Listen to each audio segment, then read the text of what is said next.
thank you to Met Council for this award. It's great to be honored by such a terrific organization that is much like ours, has a similar legacy. We both were started in 1959. In fact, Cooper Square, founded by Fran Golden, was also co-founded. Right? She's also a co-founder of Met Council. So there she is.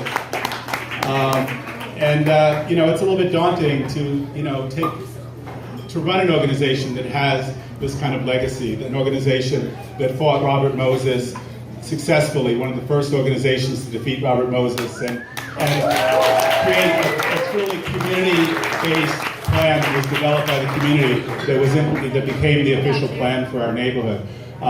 And it's, speaking of organizations that have been led by women, we have a lot of terrific women in leadership positions in Cooper Square. Joyce Ravitz is the chairperson of Cooper Square Committee.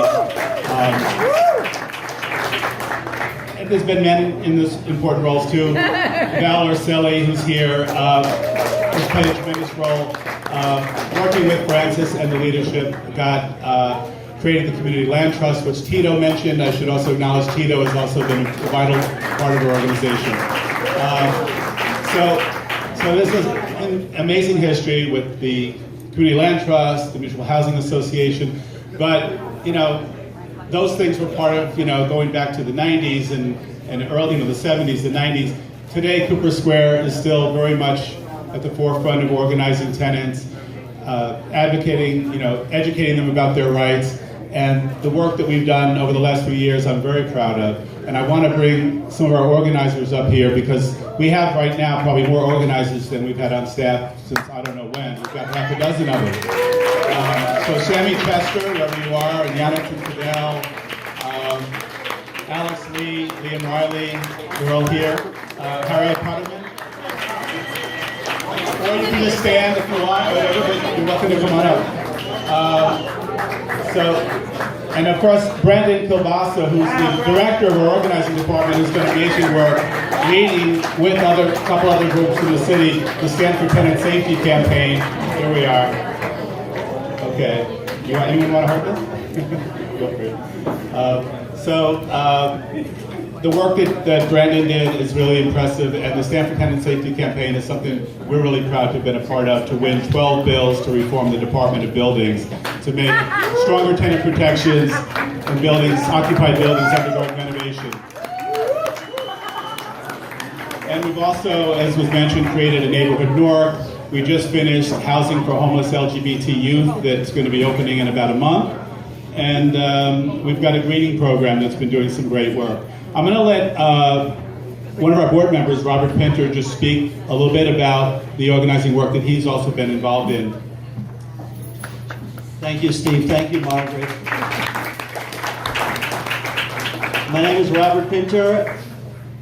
I've been a Lower East Side resident for the past 35 years, a tenant activist and board member with the Cooper Square Committee for the past 10, and a Croman tenant for 5.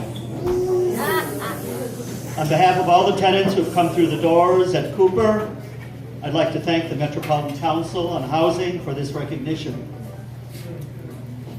In 2012, 1 month before Superstorm Sandy hit, Steve Croman bought the building where I've lived for 35 years. He quickly displaced 10 of 16 rent-regulated tenants, followed by 2 years of hazardous gut renovation that rivaled Sandy's ferocity and destruction. After that, he quadrupled the rents on the 10 tiny apartments that he had deregulated. Croman, Toledano, Kushner, Afar, Icon. You ever hear of these guys? From across the city came wave after wave of tenant horror stories caused by the greed and the indifference of these landlords, whose odious construction practices were meant to sicken, demoralize, and move us out. But we stood up and fought back. Yeah. Construction as harassment became the rallying cry of the Stand for Tenant Safety Coalition, comprised of 20 groups from across the city, led by Cooper Square Committee, St. Nick's, and the Urban Justice Center. This year, these bad acting landlords have been put on notice. Here's what happened. First, as we've heard, thanks to Goals and the Stop Croman Coalition in Cooper Square and Attorney General Schneiderman, Steve Croman is enjoying luxury accommodations for the next year as an inmate either on Rikers or the Tombs. We're not sure where it is. Second, unrelenting pressure from the Toledano Tenants Coalition was instrumental in Rafael Toledano's bankruptcy.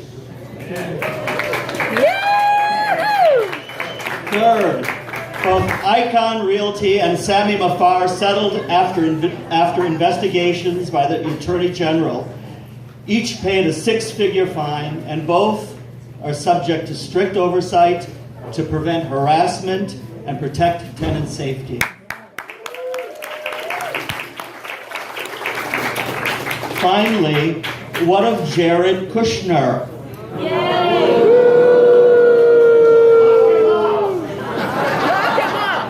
Well, other people are taking care of this for us. His days appear to be numbered. Let this be a warning to anyone else. I've got to thank Brandon Kilbasa, Jonathan Tadili, and Harriet Putterman, especially 3 gifted organizers whose initial work in the trenches transformed the suffering of tenants who stood their ground into a stunning legislative triumph. During a 3-year campaign, the Stand for Tenant Safety Coalition forged a package of 12 bills to strengthen tenant protections, hold landlords accountable, and create a more responsive Department of Buildings. It was sponsored, It was sponsored by the Progressive Caucus, passed by the City Council, and signed into law this past summer by the Mayor. My contribution has been small when I think of the dedication and leadership of Brandon, Jonathan, Harriet, and Rolando Guzman, Harvey Epstein, and Jane Lee from the Urban Justice Center. The tremendous effort of all the Stand for Tenant Safety Coalition members and tenant associations who've been on the front lines fighting this moral rot. It is with deep gratitude that we share this award with all of you. Your courage, grit, and sacrifice inspire and motivate us all. Thank you.